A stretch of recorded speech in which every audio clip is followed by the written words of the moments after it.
কাশ্মীরে পাহেলগাঁওতে একের পর এক জঙ্গিদের নৃশংসতম হামলায় প্রাণ হারিয়েছে শেষ খবর অনুযায়ী ২৮ জন।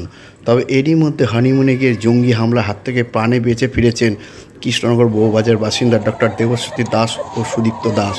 তারা শ্রীনগরে নিজেদের আত্মীয়র বাড়িতেই রয়েছেন। তবে কৃষ্ণনগরের বউবাজার দাসবিলাতে রয়েছে উদ্বেগ। গতকাল যখন ভূস্বর্গ কাশ্মীরে চলছে জঙ্গি হামলা, তখন কৃষ্ণনগর শহরের প্রাণকেন্দ্রে অবস্থিত বউবাজার বাসিন্দা সুদীপ্ত দাস ও দেবশ্রুতি দাস তারা কাশ্মীরেই ছিলেন। সেই সময় বৈশরণে একটি শিব মন্দিরে তারা যান। তারপরেই খবর পান ভূস্বর্গ কাশ্মীরে একটি পর্যটকের থাকার জায়গায় পাহেলগাঁওতে হামলা চালাচ্ছে জঙ্গিরা। কপাল জুড়ে সেখান থেকে প্রাণে বেঁচে ফিরে শ্রীনগর একটি আত্মীয়র বাড়িতে তারা ওঠেন। সোশ্যাল মিডিয়ায় এসে তাদের ভয়ঙ্কর অভিজ্ঞতার কথাও শুনিয়েছেন।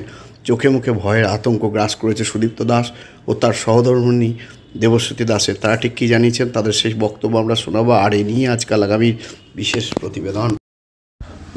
পাহেলগাঁওয়ে হানিমুনে গিয়ে বাঁচলেন কৃষ্ণনগরের নবদম্পতি।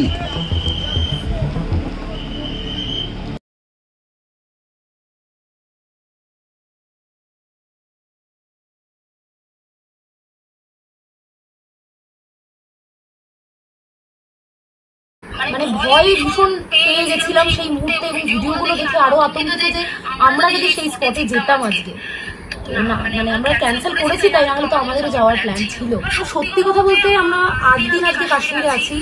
প্রথম থেকে ভীষণ মানে সব জায়গায় ভীষণ ভালো মানুষজন, ভীষণ হেল্পফুল। মানে কাশ্মীর জিনিসটা ভয়ের জায়গা নয়, কিন্তু আজকে এই ঘটনাটা শোনার পরেও যত না আতঙ্কিত হয়েছি, ভিডিওগুলো দেখার পর খুব খারাপ লাগছে।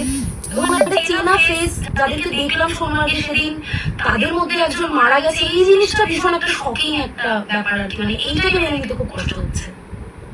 আমরা সেফ আছি, আমাদের কোনো ক্ষতি হয়নি, আর ভগবানের অশেষ কৃপা যে আমরা মানে কোনো রকম কোনো প্রবলেম ফেস করিনি। আমরা এখন শ্রীনগরে শালিমারে আছি। আমাদের পরিচিত একজনের